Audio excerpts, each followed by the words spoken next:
शिरोमणि श्री ज्ञानमती माता जी की जय। भव्यात्माओं, आज विश्व नमोकार दिवस के रूप में सभी ने महामंत्र नमोकार का स्मरण किया है। अयोध्या की धरती से भी हम इस सभा को प्रारंभ करने से पहले सभी लोग एक साथ मिलकर के 9 बार नमोकार मंत्र का पाठ करेंगे। नमो अरिहंताणं, नमो सिद्धाणं, नमो आयर्याणं, नमो वज्रायाणं, नमो लोये सवसाहुणं, नमो अरिहंताणं, नमो सिद्धाणं, नमो आयर्याणं, नमो वज्रायाणं, नमो लोये सवसाहुणं, नमो अरिहंताणं, नमो सिद्धाणं, नमो आयर्याणं, नमो वज्रायाणं, नमो लोये सवसाहुणं, नमो अरिहंताणं, नमो सिद्धाणं, नमो आयर्याणं, नमो वज्रायाणं, नमो लोये सवसाहुणं, नमो अरिहंताणं, नमो सिद्धाणं, नमो आयर्याणं, नमो वज्रायाणं, नमो लोये सवसाहुणं, नमो अरिहंताणं, नमो सिद्धाणं, नमो आयर्याणं, नमो वज्रायाणं, नमो लोये सवसाहुणं, नमो अरिहंताणं, नमो सिद्धाणं, नमो आयर्याणं, नमो वज्रायाणं, नमो लोये सवसाहुणं, नमो अरिहंताणं, नमो सिद्धाणं, नमो आयर्याणं, नमो वज्रायाणं, नमो लोये सवसाहुणं, नमो अरिहंताणं, नमो सिद्धाणं, नमो आयर्याणं, नमो वज्रायाणं, नमो लोये सवसाहुणं। जलो नमोकार महामंत्र की जय। पंच परमेष्ठी भगवान की जय। ये महामंत्र नमोकार अनादिकाल से चला आया शाश्वत मंत्र है और प्रत्येक प्राणी मात्र का कल्याण करने वाला ये महामंत्र है। इसके अंदर किसी व्यक्ति विशेष को नमन नहीं किया गया, बल्कि गुणों की प्रधानता से जिसके अंदर भी कर्मों को जीतने की शक्ति रही, कर्मों को जिन्होंने जीत लिया, कर्मों को जीतने में जो सक्षम है, ऐसे 5 महापुरुष कोई भी हों और किसी भी श्रेणी के हों, उनको नमन किया गया है। इस नमोकार मंत्र में 35 अक्षर होते हैं, 5 पद, 35 अक्षर और 58 मात्राएं होती हैं। इसे आप साधारण मंत्र मत मानना। प्रातःकाल से सायंकाल तक इस मंत्र को जपना, उच्चारण करना, मन में ध्यान करना, माला फेरना इत्यादि किसी प्रकार से भी इस मंत्र का अनुष्ठान हमेशा हमेशा कल्याणकारी ही होता है। अगर इसे एक कुत्ते जैसे पामर प्राणी ने भी सुन लिया तो वह देवता बन गया। और अगर इसका अपमान चक्रवर्ती जैसे महापुरुष ने भी कर दिया तो मरकर नरक चले गए। ये सारे उदाहरण शास्त्रों में लिखे हुए हैं। और इन पंच परमेष्ठियों में से यानी अरहंत, सिद्ध, आचार्य, उपाध्याय और सर्वसाधु, इन 5 परमेष्ठियों में से आज अरहंत सिद्ध परमेष्ठी नहीं दिखते। सिद्ध परमेष्ठी तो कभी भी नहीं दिखते हैं क्योंकि वो सिद्ध शिला पर रहते हैं और वहाँ पर केवल आत्माएं विराजमान है, कोई शरीर नहीं है। और अरहंत परमेष्ठी समूह शरण में विराजमान होते हैं। तीर्थंकर बनकर या केवली बनकर, सामान्य केवली आदि रूप में अरहंत परमेष्ठी का स्मरण किया जाता है। वे भी वर्तमान में जम्बूद्वीप के भरत क्षेत्र के आर्यखंड में विचरण नहीं कर रहे हैं, यहाँ पर जन्म ही नहीं लेते हैं। तो 5 परमेष्ठियों में से 3 परमेष्ठियों का अस्तित्व आज है और तीनों परमेष्ठियों को आचार्य, उपाध्याय, साधु परमेष्ठी के रूप में हम मानते हैं। तीर्थंकर भगवान बनने वाले भी पहले इन 3 परमेष्ठियों में से कोई न कोई परमेष्ठी का पद प्राप्त करते हैं और आचार्य, उपाध्याय भी पहले सर्वप्रथम साधु परमेष्ठी की श्रेणी में आते हैं। उसके बाद अपनी योग्यता के अनुसार या गुरु के दिए हुए पद के अनुसार वे उपाध्याय अथवा आचार्य बनकर अपनी अपनी जिम्मेदारियों का निर्वाह करते हैं। हमारा जो विषय भी चल रहा है आचार्य, उपाध्याय, साधु को लेकर ही चल रहा है और ये 3 परमेष्ठी ही आगे चलकर कर्मों का नाश करके अरहंत और सिद्ध परमेष्ठी की श्रेणी में आते हैं। कोई भी गृहस्थ अरहंत और सिद्ध नहीं बन सकता। गृहस्थ जब साधु की श्रेणी में आता है उसके बाद ही उसकी मोक्ष मार्ग की उन्नति प्रारंभ होती है।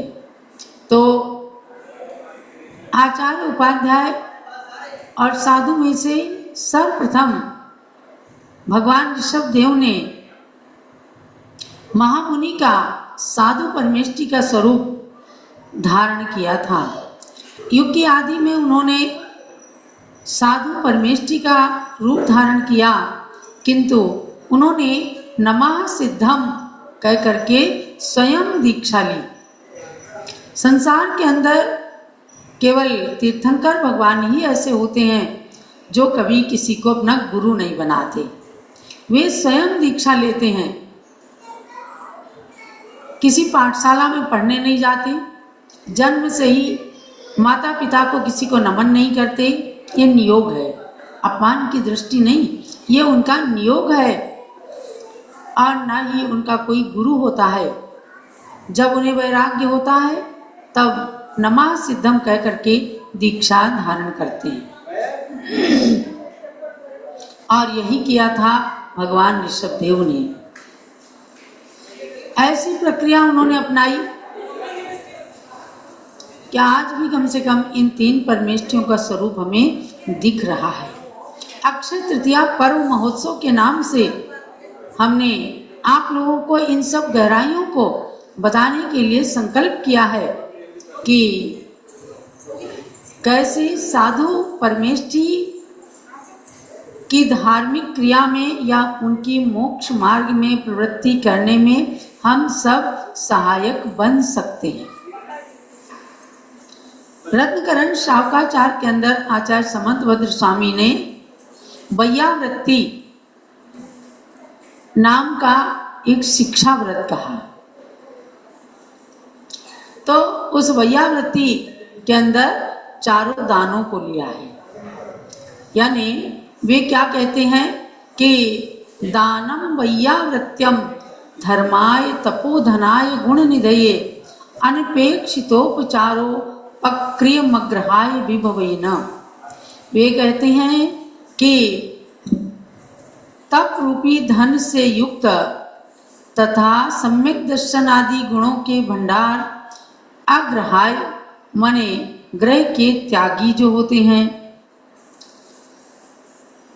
उनके लिए विभवेन बड़े विभव से विधि द्रव्य और संपत्ति के अनुसार ही उनको बड़े वैभव के साथ, बड़ी भक्ति के साथ, जो अनपेक्षितोपचारक क्रियम प्रतिदान और प्रत्युपकार की अपेक्षा से रहित, यानी अपनी योग्यता के अनुसार जितनी संपत्ति है उसमें अच्छे से अच्छा दान देने की भावना रखना, लेकिन उसके बदले में उपकार करने के बदले की भावना नहीं रखना, क्योंकि साधु से क्या बदले की भावना।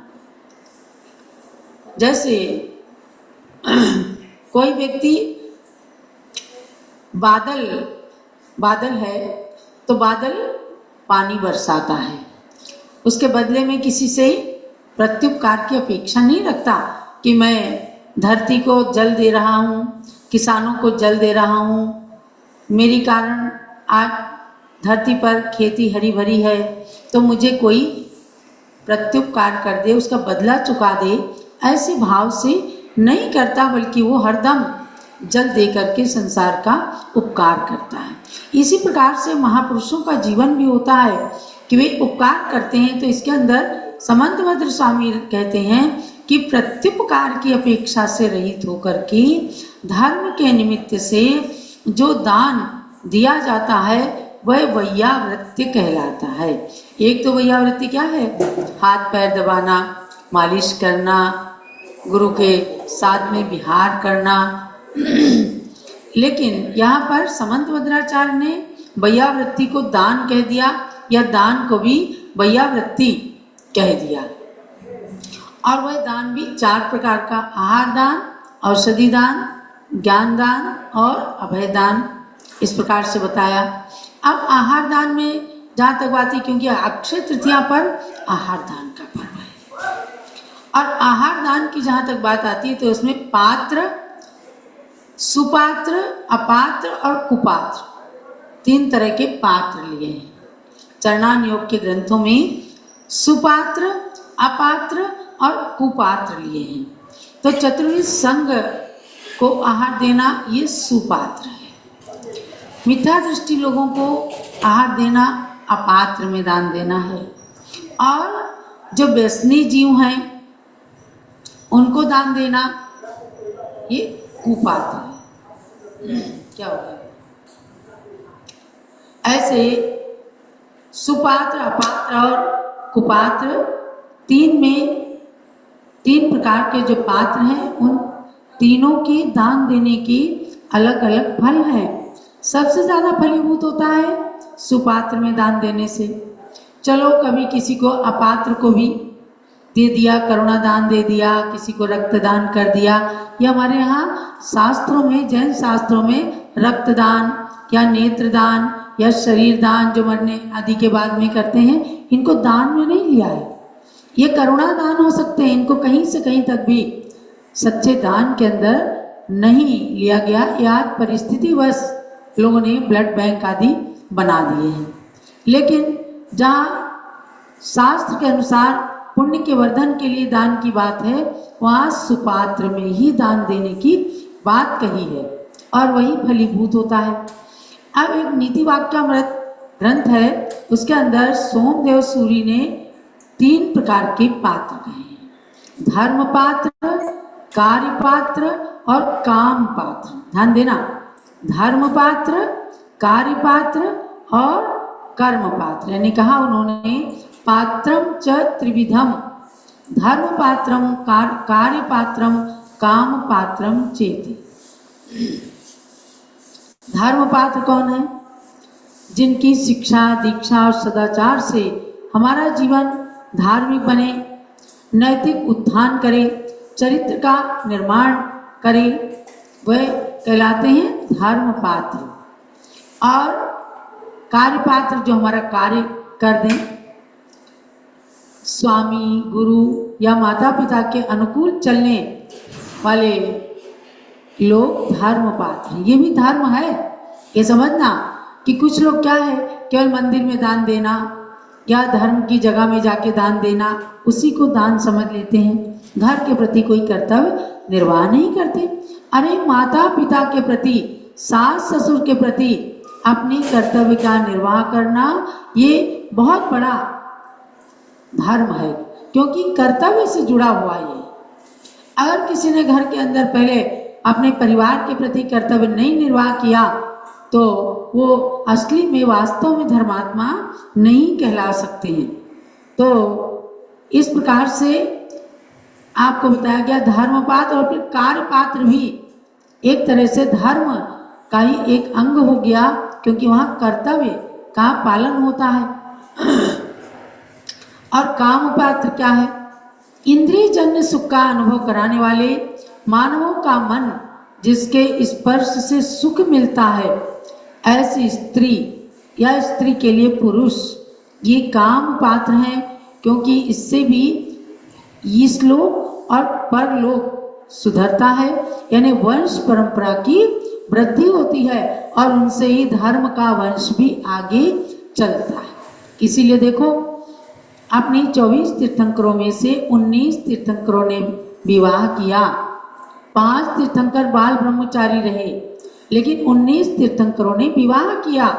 विवाह करना बुरा नहीं है, लेकिन विवाह नहीं करके और जो बाल यति बन जाते हैं वो कहीं विशेष पात्र बन जाते हैं, हमारी पूजा के विशेष पात्र बन जाते हैं। इसलिए 5 बाल यतियों की भी अलग से लोग पूजा करते हैं।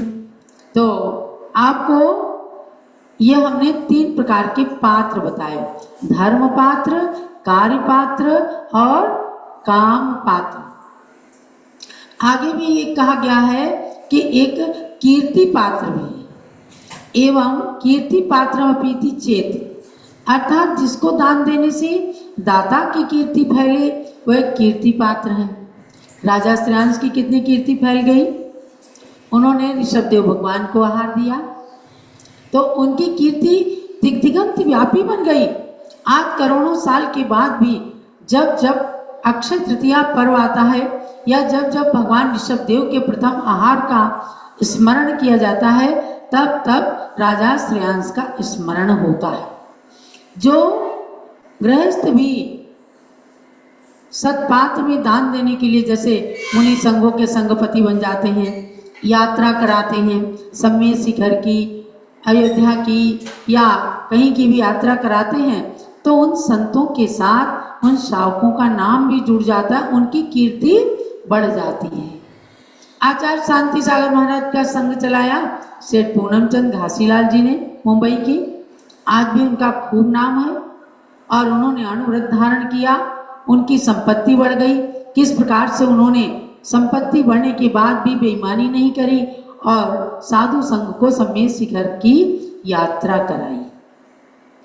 ऐसे लोगों से इतिहास भरा पड़ा है और गुरुओं की वैयावृत्ति, गुरुओं को आहार देना, उनके अनुकूल चलना, उनके विहार आदि में भाग लेना, उनकी व्यवस्था करना, ये सब वैयावृत्ति भी है और दान भी है।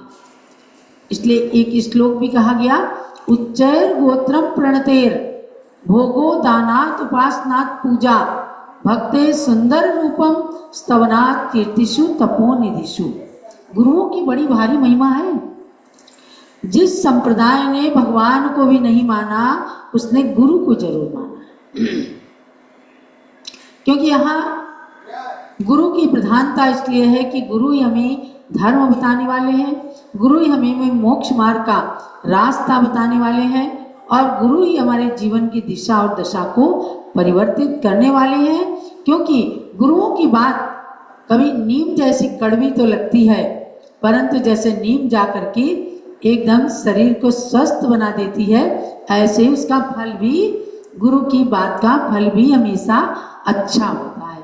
तो तपोनिधिषु, उन गुरुओं के लिए कहा उच्चैर गोत्रम प्रणतेर। अगर आपने उनको भावों से को अच्छे से नमन भी कर लिया तो उच्च गोत्र का आश्रय कर लिया, माने अब जाकर के ऊंचे कुल में आप अच्छे से जन्म लेंगे।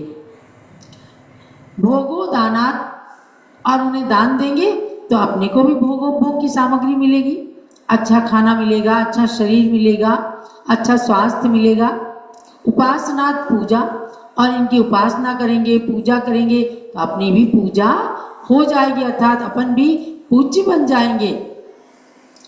जो पूजा करते हैं वे भी एक दिन पूज्य बन जाते हैं, जो निंदा करते हैं वे एक दिन निंद बन जाते हैं, जो स्तुति करते हैं वो एक दिन स्तुत्य बन जाते हैं। ऐसे कहा कि तपोनिधियों की यानी गुरुओं की पूजा आदि करने से खुद की पूर्ति, पूजा की पूर्ति, अभिलाषाओं की पूर्ति हो जाती है। और भक्ते सुंदर रूपम, उनकी भक्ति करने से सुंदर रूप की प्राप्ति हो जाती है। स्तवनात् कीर्तिषु तपोनिधिषु, और उनका स्तवन करने से कीर्ति फैल जाती है। तो ऐसे तपोनिधियों की हमेशा पूजा करना।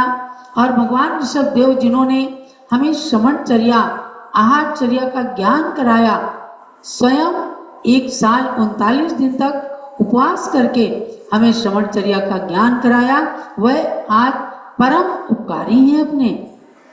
यदि ऋषभदेव भगवान ने ये ज्ञान नहीं कराया होता तो श्रमणचर्या नहीं चल सकती थी, और केवल चतुर्थ काल से लेकर पंचम काल के अंत तक बस श्रावकों की चर्या चलती रही थी, क्योंकि उनके शरीर में तो इतनी शक्ति थी कि वे बिना आहार किए भी मोक्ष जा सकते थे। देखो उनके पुत्र भगवान बाहुबली ने आहार किया ही नहीं, 1 साल उपवास किया, ध्यान किया, तपस्या किया, मोक्ष चले गए। उनके सबसे बड़े पुत्र भरत चक्रवर्ती, जो घर में भी रहकर ऐसे वैरागी बने, ऐसे बने कि एक दिन दीक्षा लेते ही केशलोच करते करते उनको केवल ज्ञान हो गया। दोनों ने आहार ही नहीं किया। बिना आहार के मोक्ष जा सकते हैं, लेकिन बिना पिच्छी लिए, बिना केशलोच किए मोक्ष की प्राप्ति नहीं हो सकती। ये अयोध्या का ही इतिहास हमें बताता है। ऐसे अक्षय तृतीया पर्व के इतिहास को जानने के लिए आपको हस्तिनापुर के कण कण को नमन करना पड़ेगा। एक बार हस्तिनापुर जरूर जाइएगा। वैसे तो मैं समझती हूँ कि आज भारत देश के जैन समाज का कोई बच्चा ऐसा नहीं होगा जिसने हस्तिनापुर का दर्शन नहीं किया हो, लेकिन हो सकता है कि कोई आपके पुण्य का उदय ना आया हो, नहीं किया हो।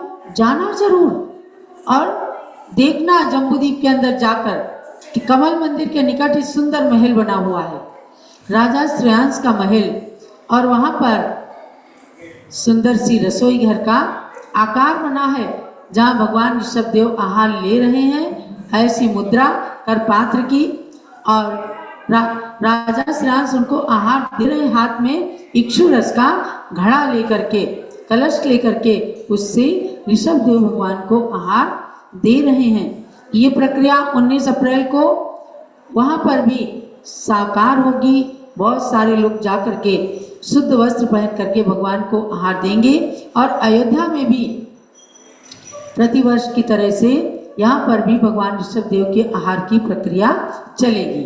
तो आप जहाँ भी चाहें और अपने नगरों के अंदर भी अक्षय तृतीया पर्व को साकार करके भगवान ऋषभदेव के उपकारों का स्मरण करते हुए सबको इक्षु रस का प्रसाद वितरण करें। एक दूसरे को आहार दान की अनुमोदना के लिए बधाइयाँ दें, खूब गीत गाएं और भगवान के गुणानुवाद करें। उस दिन अक्षय तृतीया पर्व के उपलक्ष्य में आप अपने अपने स्थानीय अखबारों के अंदर भी अच्छी अच्छी न्यूज़ दे करके भगवान ऋषभदेव का ये चित्र जो अयोध्या से आपको प्रेषित किया गया है, इस चित्र को भी अखबारों में छपा करके और भगवान के करोड़ों साल के इतिहास को साकार करने का प्रयास करें। यही आज के प्रवचन का सार होगा, क्योंकि आज हम सब लोगों ने विश्व नमोकार दिवस के साथ साथ उसमें निहित आचार्य उपाध्याय और साधु परमेष्ठी का स्मरण किया है। इनके रत्नत्रय की सुरक्षा के लिए आहार दान आवश्यक है, तो आहार दे करके, आहार की अनुमोदना करके पुण्य का संचय करें, यही हमारा लक्ष्य होना चाहिए। और अब हम चलते हैं पूज्य गणनी ज्ञानवती माता जी की पूजन करेंगे। अत्यंत कमजोर अवस्था के अंदर भी उन्होंने कल केश लोच करके और निर्जल उपवास करके बहुत ही कमजोरी का अनुभव किया, लेकिन प्रसन्न चित्त इसलिए रहती हैं कि आज 74 साल की तपस्या में कभी किसी प्रकार का कोई खंडन नहीं पड़ा। अपनी सारी क्रियाएं, सारे मूल गुण, सारे कृतिकर्म सजगता के साथ पालन करते हुए हम सबके लिए प्रेरणा स्रोत बन गई हैं। अभी थोड़ा थकान महसूस कर रही हैं, कमजोरी महसूस कर रही हैं, इसलिए विश्राम में हैं, लेकिन हम सब पूजन करके और पूज्य माता के लिए खूब भावना भा करके भगवान से प्रार्थना करेंगे कि भगवान इन्हें चिरंजीवी और स्वस्थ रखे, ताकि ये हमारे बीच में हमें हमेशा अनेक प्रकार की निधियां प्रदान करती रहें और अपना मंगल आशीर्वाद प्रदान करती रहें। जब लोग पूज्य गणनी ज्ञानमती माता जी की ओम ह्रीं चारि चक्रवर्ती प्रथमा